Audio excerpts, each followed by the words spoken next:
ভাইরে, শাহজালাল আন্তর্জাতিক বিমানবন্দরের তৃতীয় টার্মিনাল ভেঙে নাকি ভিতরে রায়দা বাস ঢুকে গেছে। আগে সড়ক পথে বিমানের ছোঁয়া দিত রায়দা বাস, আর এখন আকাশ পথে বাসের ছোঁয়া দেওয়ার জন্য টার্মিনাল ভেঙে বিমানবন্দরের ভিতরে ঢুকে গেছে।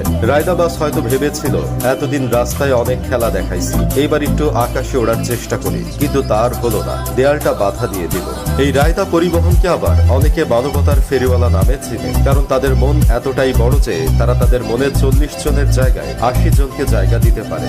এই বাসের কন্ডাক্টর মামা আবার অনেক প্রতিভাবান ব্যক্তি। তাদের চোখের জ্যোতি এত বেশি যে তারা বাসে দাঁড়ানোর জায়গা না থাকলেও বাস খালি দেখতে পায়।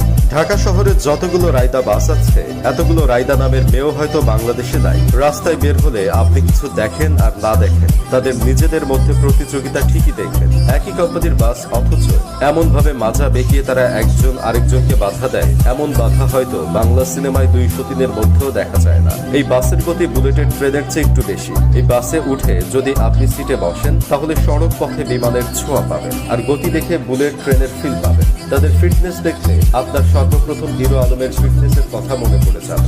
রায়দা বাস কতটা মজবুত একবার ভেবে দেখেছেন?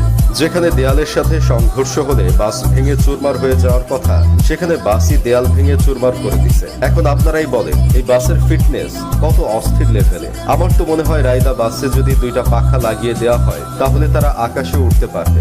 এখন আবার অনেকে বলতে পারেন, যদি রায়দা বাসে পাখা লাগিয়ে দেওয়া হয়, তাহলে আর বাস থাকবে না, রায়দা বিমান হয়ে যাবে। তাহলে এই বিমানের পাইলট আর কো পাইলট কারা হবে? দেখেন ভাই, রায়দা বাসের ড্রাইভাররা কি পাইলটের চেয়ে কম নাকি? তারা চাইলে বিমান, হেলিকপ্টার সব চালাইতে পারে। যদি নাই চালাইতে পারতো, তাহলে তো আর বিমানবন্দরের দেয়াল ভেঙে ভিতরে ঢুকে যেতে পারতো না। ভাগ্য ভালো, রায়দা বাসের সাথে বিমানের সাথে কোনোভাবে সংঘর্ষ হয় নাই। যেখানে এই বাস দেয়াল ভেঙে ফেলেছে, সেখানে বিমানের সাথে একটু লাগলেই তো বিমান ভেঙে চুরমার হয়ে যেত। এসব দেখে কেউ কেউ বলতেছে, রায়দা খুবই বেপরোয়া বাস। এদের বেশিরভাগ গাড়ি কালো ধোঁয়া মেরে বায়ু দূষণ করছে। চলতি অবস্থায় হঠাৎ করে রাস্তার মাঝখানে ব্রেক করে যাত্রী ওঠানামা করে।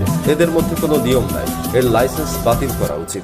আবার কেউ কেউ বলতেছে, যারা নিয়মিত আব্দুল্লাহপুর থেকে ঢাকায় যাতায়াত করে, তারা বুঝে রাস্তায় লোকাল বাসগুলো কতটা বেপরোয়া ভাবে চলাচল করে। কার আগে কে যাবে এমন প্রতিযোগিতায় লিপ্ত হয় এরা। কেউ কাউকে সামান্যতম ছাড় দেয় না। এতে করে গাড়ির সাথে গাড়ির ঘষা লেগে গাড়ির চামড়া উঠে গেলেও কোনো খেয়াল নেই। আমার বন্ধু কেরামত আবার বলতেছে, বিমানবন্দরের কাজের মান পরীক্ষা করতে গেছিল রায়দা বাস, পরীক্ষা করতে গিয়ে পড়ে গেল বিপদে।